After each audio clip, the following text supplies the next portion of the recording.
This is a bit of an experiment. Google has released an experimental AI called Notebook LM that allows you to upload PDFs, web links, and/or text files for processing. The AI then generates various outputs such as FAQs, study guides, and briefing documents. But for me, the most astonishing feature is its ability to create a 10-minute long podcast-style conversation between a man and a woman discussing the uploaded documents as if they were the most fascinating topic they've ever encountered. And their approach and their repartee is just amazing, as you'll hear. So I'm in the midst of currently working with 2 AI startups. I have written and presented on artificial intelligence in medicine, as well as having written my own differential psychodiagnostics programs and algorithms in the long-distance past. And now I'm experimenting with my own virtual self with one of those startups, and I've been hosting my own podcast for over 100 episodes over the last 7 seasons. So I just really had to try this out, and I have to say I was blown away. What you are about to hear is an edited version that combines information that was pulled from my bio, my LinkedIn page, and an article about me. I clipped out some of the things that this version of the algorithm got quite wrong, like a water project that I did at the UN. I did work at the UN for a year, but not on clean water access, but rather mental health issues and the Copenhagen Declaration. So I have to say the algorithm portrays the 2 interviewers' interactions. It's just remarkable. I mean, the humor, the pauses are just, it's really hard for me to distinguish that it's not 2 live human beings. And honestly, I found it quite fun to listen to regardless of what they were talking about. So tip of the hat to Google, and I hope you enjoy this episode.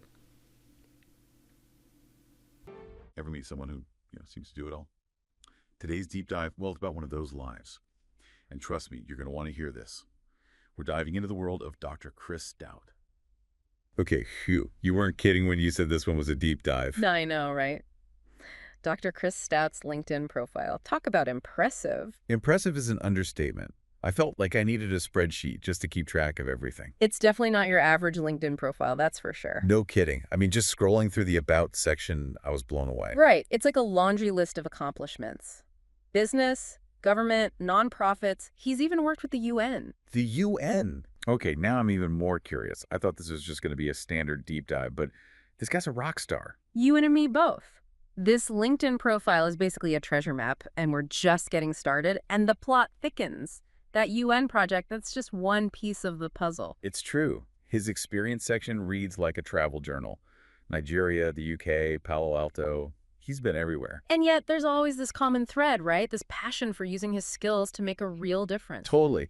But how does that connect to this whole open sourcing humanitarian intervention thing? That's the part that still throws me off a bit. Right, right. It sounds a bit technical, I know, but it's actually a pretty simple idea at its core. Okay, so break it down for me. What does that even mean? It's basically like taking all of the best solutions, the most effective strategies for tackling humanitarian crises, and making them freely available to everyone. Like a giant shared humanitarian playbook. Exactly. No more reinventing the wheel. Everyone can learn from each other, share their successes, avoid repeating the same mistakes. That is actually brilliant. Yeah. When you put it that way, it seems so obvious. Why aren't we doing this with everything?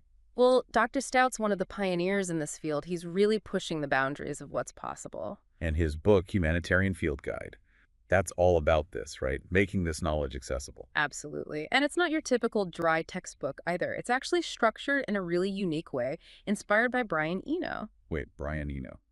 As in the musician. The one and only. Dr. Stout saw a parallel between Eno's experimental approach to music and the kind of innovation needed in the humanitarian field. Okay, that's kind of mind-blowing. So we're talking about taking inspiration from a musical innovator to change the way we approach global crises. You got it. It's about breaking down barriers, thinking outside the box, and empowering people to make a difference. Which reminds me, didn't he say something like, change the world? It can mean helping one person at a time? He did. And that really sums up his entire philosophy. You don't have to move mountains to make a difference. Even small acts of service, when amplified through collaboration and shared knowledge, can have a ripple effect. Okay, brace yourself. We've reached the honors and awards section, and wow, just wow. It's a lot, right? You could practically fill a book with all the things he's achieved. Seriously. Pulitzer nominee, top 100 doctors, global leader for change. What haven't they given this guy an award for? And yet, with all of that, he still comes across as incredibly humble and grounded. That's what gets me. He's not in it for the recognition. He just genuinely wants to make a difference. Exactly. And that's clear in the way he talks about his work, too. Like when he got that Spirit of Philanthropy award from Purdue, he was all, this is a tribute to the good work we all are a part of. We, not me. Exactly. It's always about the collective good, never about him taking all the credit. And speaking of collective good, his work with the American Psychological Association, the APA, that's another great example. Oh, yeah, the APA, it's a pretty big deal, right? Hmm. But what's their role in all of this? I mean, they do it all. Setting ethical guidelines for psychologists, disaster relief, mental health advocacy. They're on the front lines of a lot of important issues. So it's not just about therapy and research. They're actually out there tackling real-world problems. Absolutely. And Dr. Stout's been a leading voice in their global initiatives, too. Disaster response, global mental health. He's really connecting the dots between psychology and humanitarian aid. You know, when we started this deep dive, I have to admit, I was a little overwhelmed by it all. I hear you. His LinkedIn profile is like this bottomless pit of accomplishment. But now I'm just inspired. It's like, if he can do all of this, what's stopping the rest of us? That's the question, isn't it? He's proof that with enough passion, expertise, and willingness to collaborate, we can achieve incredible things. Absolutely. And on that note, I want to leave our listeners with a little food for thought. If you could ask Dr. Stout one question, anything at all about his life, his work, what would it be? What could we learn from his experiences, from his unique perspective? Think about it. Let it simmer. And who knows? Maybe his story will inspire you to make a difference in your own way. Until next time, keep exploring and keep asking questions. All right, buckle up because today's deep dive is going to be a wild ride. Yeah. We're taking a look at the life and career of Dr. Chris Stout. Definitely a name you'll want to remember. Seriously. Mm-hmm. His bio had me hooked from the first line. This is a guy who went from being a, total math whiz. Really? Oh, yeah, numbers are my love language level of whiz, Yeah. to becoming a globally recognized name in humanitarian work. We're talking published books, university professor, even UN representative. It is pretty incredible when you lay it all out like that. It really makes you wonder what sparked such a drastic shift. You know, what I find really interesting about his story is how it challenges our assumptions about humanitarian work. How so? Well, we tend to think of it as being driven by empathy and compassion, which obviously those are essential. But Dr. Stout's background, his comfort zone, was STEM. It was numbers and analysis. And that actually turned out to be a huge asset in his work. You're saying that his analytical skills were just as important as his heart, so to speak. Exactly. It allowed him to approach these really complex social problems with this unique perspective, using data and research to come up with solutions that actually lasted. So it's like he found that sweet spot between head and heart. Absolutely. And to think, he started his journey as a first-gen college student drawn to, you'll never guess, STEM fields. Super relatable, right? Definitely. A lot of us start in one place and end up somewhere totally different. Right. But then Psych 101 happens. What was it about that class that flipped the switch for him? You know, it's funny how these aha moments just appear out of nowhere. And for him, something in that Psych 101 class just clicked. It ignited a curiosity he couldn't ignore. And it wasn't just a fleeting interest either. Get this. In his final semester, he took 21 credits of psychology. Wait. 21. Are you serious? I'm not kidding. That's not just checking off a requirement. That's a deep dive of its own. That's intense. Talk about going all in. This is obviously someone who doesn't do anything halfway. Yeah. And speaking of going all in, the guy ends up publishing 38 books. Oh, right. We'll get to that. Sorry, getting ahead of myself. It's hard not to get excited, you know? Especially when you consider his early experiences. While he was still an undergrad, he even managed to land a teaching assistant position. Wow. Which is almost unheard of, by the way. It really speaks to his initiative, that willingness to step up and take on responsibility. Qualities that definitely pop up again and again throughout his life. Exactly. It's like those early experiences, even the ones that seemed small at the time, they were building blocks, paving the way for something much bigger. There's this quote from Dr. Stout that really struck me. He said, "It was so exciting to be a 20-year-old and have access to faculty who were supportive of undergraduate research." So for someone like Chris, who thrives on pushing boundaries and exploring new ideas, that kind of access is invaluable. Makes sense. It wasn't just about absorbing information from textbooks and lectures. It was about bringing that knowledge to life, testing theories, and even contributing to real-world research. That's an experience that can be incredibly formative, especially that early on. I can only imagine. For most people, that kind of research experience comes much later. It's like it opened up a whole new world of possibilities for him. And talk about possibilities. This guy doesn't just stay in academia, even though, I mean, he could have just rested on his laurels, right? Seriously. Yeah. We see him advising healthcare startups, working with multiple universities. He even becomes a representative to the UN. What is going on? Right. It's like he's collecting experiences at that point. Like each one adds another layer to his understanding of the world and how to, make it better. And that leads us to a really, I think, pivotal moment in his journey where all those seemingly random experiences kind of come together. Picture this, right? You've got this guy who understands psychology, research, healthcare systems, global affairs, the whole 9 yards. The total package. Right. He's seen the challenges, the interconnectedness of it all, the complexities, and he's like, all right, I want to make a real difference. I love that. That's basically how the Center for Global Initiatives was born. Okay, so this isn't your typical, we know better approach to aid, is it? Not at all. This is where Dr. Stout's innovative thinking really shines through, wouldn't you say? Absolutely. They're all about, get this, open sourcing humanitarian work. Open sourcing. Okay, that sounds cool, but what does that actually look like in practice? So it's brilliant, really, in its simplicity. Instead of coming in with these prepackaged solutions, they take a collaborative approach. Interesting. They empower those local communities. I like it. To figure out their own needs and then provide them with the resources and support to actually create lasting change. So it's more about giving them the tools and knowledge to help themselves. Exactly. Yeah. Sharing knowledge, building capacity from within. It's all about making sure those solutions are sustainable. And I imagine they have some pretty impressive examples of this in action. Oh, for sure. We're not just talking about writing checks here. This is like rolling up your sleeves, get in there, make it happen, work. Let's hear it. Building a kindergarten in Tanzania, for instance. Amazing. Yeah, and it wasn't just about putting up 4 walls and calling it a day. Right. They went above and beyond, training those local artisans in sustainable building techniques, making sure that community could maintain that school for years to come. Smart. Totally. Then there's the work they did in Bolivia. Remember we talked about healthcare access in prisons? Yeah. So again, they didn't just throw money at the problem. They worked directly with the local authorities, healthcare providers, to develop solutions, sustainable solutions, and they were tailored to the needs of that specific community. Wow. And what about that medical training they did in Cambodia? That was incredible. Equipping all those healthcare workers with the skills and knowledge to save, countless lives. Seriously. They're not afraid to take on these huge challenges head on. But there's something else I wanted to mention. We're talking about all this amazing hands-on work, but even here, his early experience with research shines through. You're saying it's more than just about providing immediate aid. Exactly. He's thinking long-term, understanding the root causes, developing solutions based on evidence, and carefully measuring the impact of their efforts. That research background is key.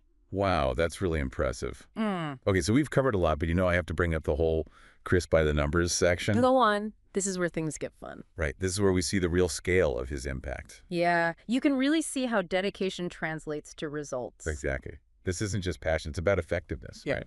absolutely. The numbers really speak for themselves. They do. 38 published books. Whoa. 2 of them, bestsellers. And get this, his work has been translated into 8 languages. 8. That's incredible. Spreading his message globally, that's real impact. It really is. And then there's that study from Hartwick College. They called him one of the most frequently cited psychologists. I can't even imagine. It's a mouthful, right? But what it means is his ideas have staying power. So it's not just that people are reading his work, but they're engaging with it, debating it, building on it. His work is actually influencing how other experts think and work. Right. And we haven't even gotten to his impact online. Nearly 500,000 followers on LinkedIn, a podcast ranked in the top 5%. Come on. It's like he's everywhere. He's a total rock star. Seriously. Yeah. It paints this picture of someone who's not just passionate, but also incredibly effective at communicating those ideas, inspiring others to take action, making a real tangible difference in the world. And speaking of action, we have to talk about how Dr. Stout walks the walk when it comes to living a life that's full of purpose, adventure, pushing boundaries. Right, so we're back and raring to go. Before the break, we were talking about how Dr. Stout isn't all about, theories and research. He's out there living it. Oh, absolutely. This is a guy who, like, scales mountains for fun. For fun. He's done, like, ultra marathons, right? Oh, yeah. We're talking about 3 of the 7 summits here. The highest mountains on each continent. Are you kidding me? That's insane. And then there's the whole land speed racing thing. It's like something out of a movie. Right. It sounds unbelievable, but it's all true. And you know what I find really interesting about all this? What's that? As different as these extracurriculars might seem, they all require incredible focus, incredible discipline. And a high tolerance for risk. Exactly. Okay, so do you think all these, like, adventures, do they actually connect back to his humanitarian work? That's a really good question. I think they absolutely do. When you've been to the top of the world, literally, pushed yourself to the limit, it changes how you see things. It broadens your perspective on what's possible. Makes sense. And that belief in human potential, that's powerful stuff. That's what fuels his drive to make a difference. Wow.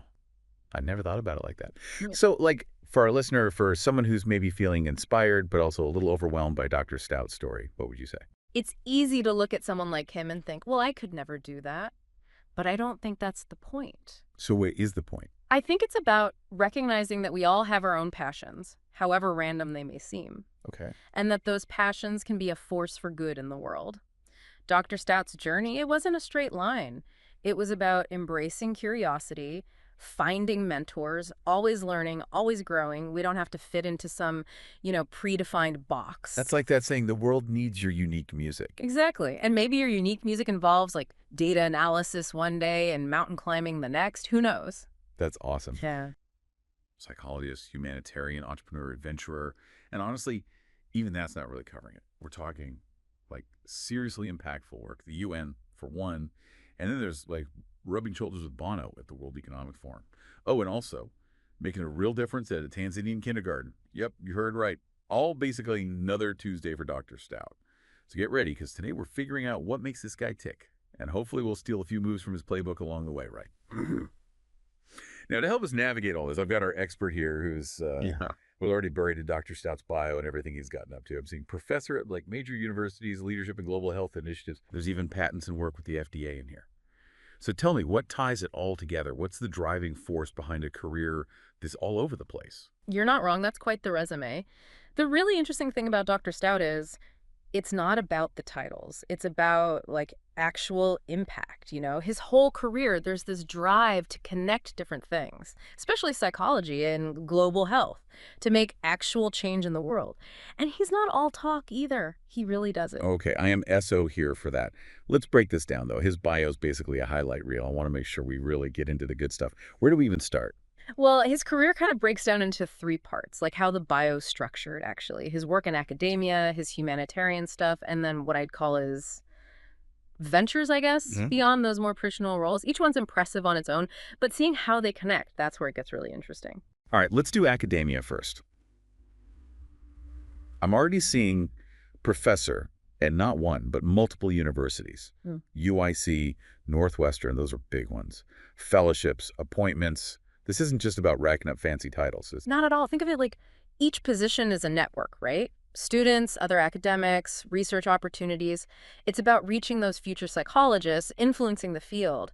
And by being so involved in those academic worlds, his impact multiplies. So it's leverage. He's not just building a career, he's building a platform for something bigger. Yeah. I like it. Exactly. And that platform becomes the starting point for all that humanitarian work he does, which you mentioned it really speaks to. Oh, yeah. He's been right there on the ground, leading global health initiatives, especially in underserved communities where the need is the greatest. And that's where this making a difference thing gets real. We're not talking theory anymore, we're talking action. Exactly. And it's not just about swooping in with quick fixes either. He started the Center for Global Initiatives, which is all about giving the power to local communities. They create solutions that last from within. They don't just help out for a bit, they're there for the long haul. And that's where something like that Platinum Guide Star ranking really matters. For those who don't know, that's a huge DE deal for nonprofits. It means they're doing things right, being transparent, actually being effective. It tells you Dr. Stout's initiatives aren't just like good intentions. They're built to last. Yeah. And that's something you, as someone who wants to make a difference, you value that. For sure. And speaking of making a difference, there's this incredible story in his bio about building a kindergarten at a Tanzanian orphanage. Okay, hold on. Stop right there. I was literally just about to bring that up. That story, it just jumps out at you. Yeah. You're telling me this psychologist is figuring out international aid and then building an actual school. That's not just expertise, that's dedication. Mm-hmm. You know, it's easy to get overwhelmed by like all the problems in the world.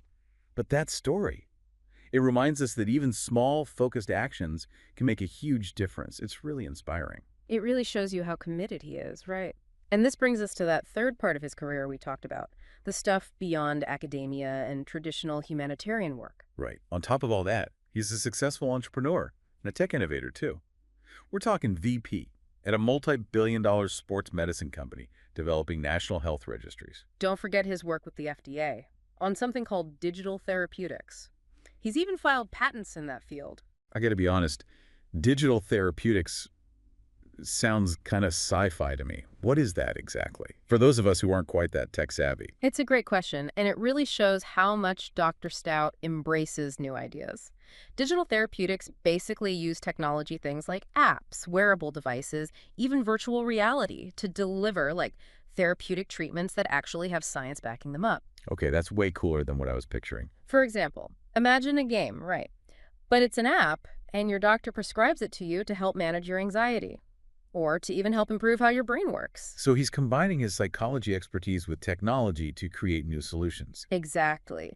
And what's really interesting here is it shows how adaptable he is. He's not afraid to try new things, go outside his comfort zone to use these new tools and technologies if it means his work can reach more people and have a bigger impact. He's like, the definition of the only constant is change, you know? And honestly, these days, being adaptable like that feels more important than ever. Couldn't agree more. So we've got this incredible career, these amazing accomplishments, but what are the key takeaways here for our listeners? What can we learn from someone like Dr. Stout, no matter what we do or what our goals are? That's the million-dollar question, right? And I think there are some really important lessons in his story.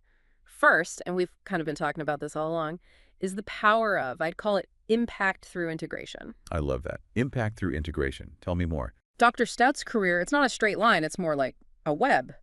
He connects psychology, business, technology, global health, all these things.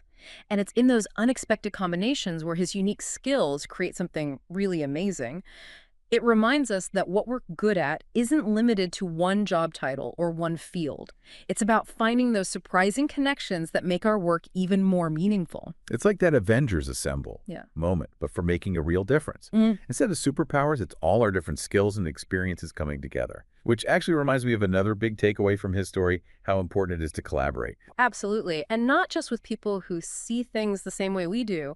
Dr. Stout is totally comfortable talking to anyone. Orphanage workers, Bono from U2 at the World Economic Forum. It just highlights how powerful it can be to engage with different perspectives, you know?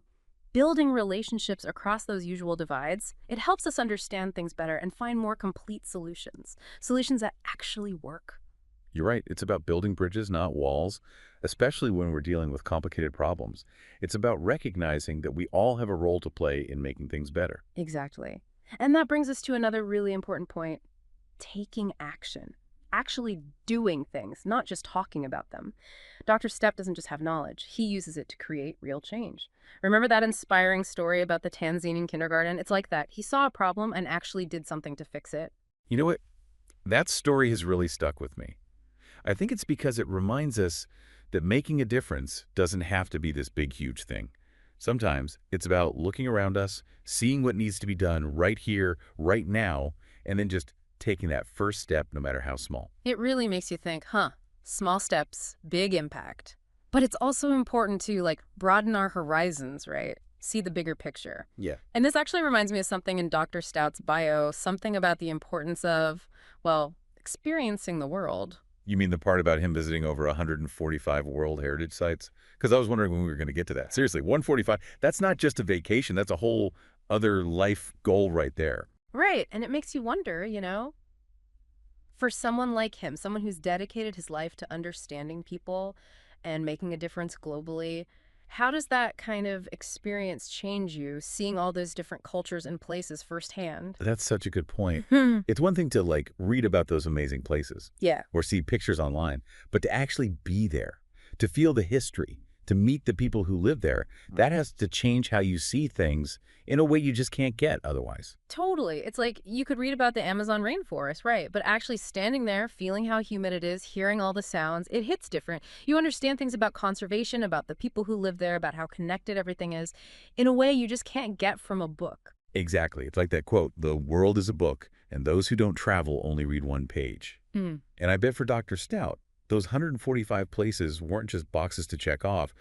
They were chances to really get to know the world with all its complications. And then he brings those lessons back to his work. Exactly. It's about that global mindset.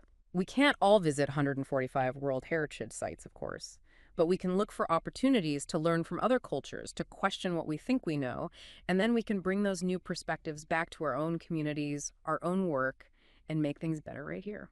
So as we wrap up this deep dive into the life of Dr. Chris Stout, I think that's an awesome challenge for us all. How can we, in our own way, no matter how big or small, be more curious, more driven to make a difference, and more open to experiencing the world in all its messy glory? Something to think about, right? And hey, if you want more inspiration, I highly recommend checking out Dr. Stout's podcast, Living a Life in Full. Seriously, it's full of great advice on creating a life with purpose and impact. And on that note, that's a wrap. Until next time, keep diving deep.